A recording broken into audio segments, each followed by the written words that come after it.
everybody, it is Hobbs back here with you. Yeah, it's Hobbs Horror, knocking down your door, all about the guts and gore, blood and pus, give him some more. He wants bone and entrails spread across the floor, so if you're looking for that theater macabre, look no more. Sit back and relax and enjoy some Hobbs Horror. Thank you for watching Hobbs Horror. Yeah, and don't forget to like and subscribe and all that good shit. Hello everybody, it is Hobbs here back with you with another review. Today we're talking about Frost, which came out October of 2022. It receives a rating of 5.5 on IMDb. And I want to thank MVD Entertainment for sending me this review. So let's go over, take a look at the back of it here, just so you guys are aware of who comes in the movie and what the movie released by JCB Entertainment.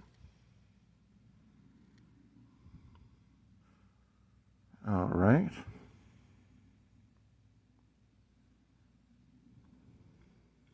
A Brandon Slagle film starring Devani Penn as Abby and Vernon Wells, Venus Emilio Thomas, and Shadow the Wolf. You can pick this up also at IMDb ratings if you want to see a little bit more about the film, but you can pick it up at MVD Entertainment or at CleopatraEntertainment.com. And yes, I should mention also the soundtrack. They are really big into selling the soundtrack. Terry Reid, Jeff Downs, Frontline Assembly. Let me know if you've heard of most of these or any of these. Of course, I know Terry Reid from the Rob Zombie films. For those of you that like to see the insides, here is the inside artwork. Yes, I live on Pit Row, so you're going to hear cars drive by. Your second, your last, Ricky Bobby. All right. So anyways, so let's talk about Frost here. So basically what you have is Abby and her father are getting reacquainted after about 5 years, as she is driving to his home, which is kind of like a cabin in the woods, to let him know that she is expecting, and to deliver the news to him and kind of catch up with him as he has been estranged, right? So he's an alcoholic and he's just trying to do better for himself and move out into the woods, live off the land. You know those type of guys. He sells pelts to make money, which my father actually used to do that, and it can be very lucrative, but she doesn't think it's a very good job for him. And so they have a little bit of conflict there, but they end up getting along and they decide to take a fishing trip. Well, into the fishing trip, he lives in the mountains. They're driving and they get into this car accident because they're just not paying attention, and basically what happens is they get stuck in the woods, snowy woods, and they've got to find a way to survive. Now, of course, it's snowing and it's very cold. So Vernon Wells' character, he says, you stay here, I'm going to go get help. Because she's stuck because she's impaled a little bit by some glass and a tree. So she really can't get out of the car.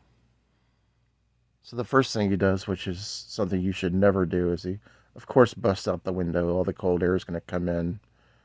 And that's so you can unlock the door and go get help. So now basically the whole film is about her trying to survive on her own inside the car.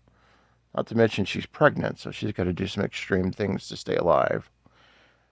Well, Vernon is out getting help, and I'll leave it at that. Especially the premise of the film is they have to survive the elements. Oh, and there's also wolves in the film. So you can imagine what this turns into. Now, let me give you my brief thoughts on it. The first 15 minutes, 20 minutes, I was really enthralled. I was very hesitant to watch this movie. I don't know why. I don't know if I had an inkling that I thought it would be bad. But the first 15 to 20 minutes, I was like, damn, I definitely should have watched this already. And then it just took a nosedive.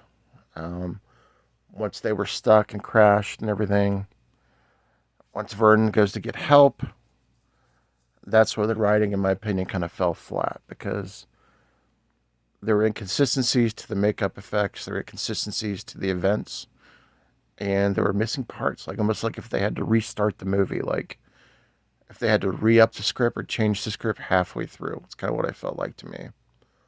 So the first sequence was awesome. Second sequence with being stuck was kind of like, almost like it was a rewritten script. And it was very inconsistent and very bad writing, in my opinion. And then the last sequence, which is towards the end of the movie, stuff just got completely out of control in terms of like disturbing. I won't go into what happens, but there are some disturbing parts and kind of shocking, to be honest with you. Kind of shocking. I was a little shocked, a little taken by some of the end parts of this film. Now, I don't want to say what they are, but you guys have to watch it for yourselves. I'm not easily shocked, but I was shocked at the ending. So I guess, when I started thinking about this a little bit, it is a horror movie. Because you're battling the elements, you're battling the things outside. So I guess there are elements of horror, even though it's technically considered a thriller. But I just feel like this movie could have been something bigger. And I've seen this premise before, by the way. It is based on a true story. I just think it was done differently, But, anyways, thank you so much for watching. Check out the playlist, as I'm at 150 hours, I believe, left for that 4,000 hour mark. Appreciate all you guys watching my content. As far as a rating, I'm going to give this one about a 2.5 out of 5 Boglins. Like I said, good parts, bad parts, but very bad writing, in my opinion. And consistencies as well throughout the film, which, it is what it is. Have a great week, guys. Catch up with you later. Peace.